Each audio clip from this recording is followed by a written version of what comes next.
பிரபல நடிகர் கரணின் மார்க்கெட் சரிவுக்கு என்ன காரணம் என்பது குறித்து மூத்த பத்திரிகையாளர் சபிதா ஜோசப் தெரிவித்துள்ளார்.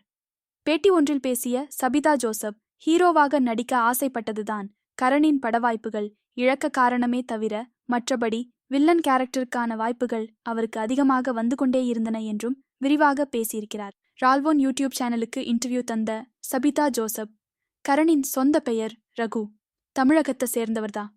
மலையாளத்தில குழந்தை நட்சத்திரமாக அறிமுகமானவரு நம்மவர் படத்தில வில்லனாக நடிச்சபோது வேறுபட்ட நடிப்பை வெளிப்படுத்தியிருந்தாரு.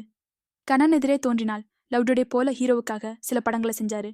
விஜய், அஜித், பிரசாந்த்னு ஹீரோக்களோட ஃப்ரெண்டா வரக்கூடிய கேரக்டரா நடிச்சிருந்தாரு.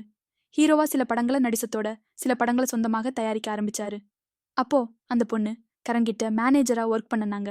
அவங்கள ஆண்டினுதா கரண் சொல்லுவாரு. அவங்க பேரு லட்சுமி. கரணின் கால்சீட்டை பார்த்து கொண்டிருந்தாங்க. கரணின் சம்பளம், கம்பெனி பேசுறதுன்னு அனைத்து பணிகளையும் லட்சுமி தான் பார்த்துக்கிட்டாங்க. வில்லனுக்கான ஸ்கோப் கரனுக்கு இருந்தாலும் ஹீரோவா நடிப்பதில் தான் ஆர்வம் காட்டினாரு. அதனாலதான் வாய்ப்புகள் குறைய ஆரம்பிச்சது. வில்லனுக்கான வாய்ப்புகள் அதிகமாகவே வந்துச்சு.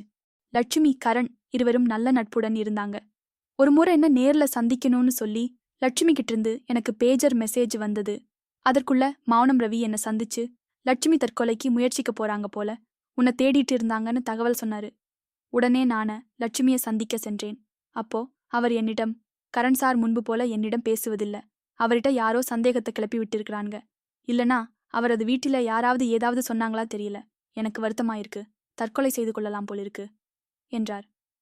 அதுக்கு நானும், பல பேர் பலவிதமாக பேசினாலும் உங்களது தொழில் இதுதான். ஒரு நடிகருக்கு மேனேஜராக பெண் உள்ளதால் இப்படியான பேச்சுக்கள் வரத்தான் செய்யும். வெளியிலிருந்து பார்க்கும்போது உங்களில் ஒருவர் கஸ்டடியில் இன்னொருவர் இருப்பதாக தோன்றத்தான் செய்யும். மேனேஜராக உங்கள் பணியை வழக்கம் போல் தொடருங்கள் என்று தைரியம் சொன்னேன். மௌனம் ரவியும் அவருக்கு ஆறுதல் சொன்னார். இதற்கு பிறகு எங்களுக்கு லட்சுமி நன்றி சொல்லிவிட்டு போனார். மற்றபடி லட்சுமியால் கரண் பட வாய்ப்புகளை இழந்தார் என்றெல்லாம் சொல்ல முடியாது. லட்சுமி பார்ப்பதற்கு அழகாக இருப்பார். பொதுவாக மேனேஜர்கள் என்றாலே பணிபுரியும் நடிகருடன் ஒன்றாகவே காரில் அலுவலகத்தில் பயணிக்க வேண்டியிருக்கும். அப்படித்தான் லட்சுமிக்கும் நிகழ்ந்திருக்கலாம்.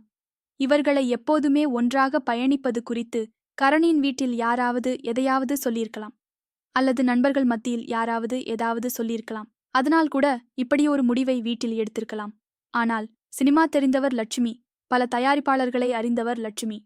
இது ஒரு நடிகராக கரணுக்கு மிகவும் உதவியாக இருந்தது. எனினும் சுற்றியிருப்பவர்கள்தான் கரண் மனதை மாற்றியிருக்கிறார்கள் என்று தெரிவித்துள்ளார்.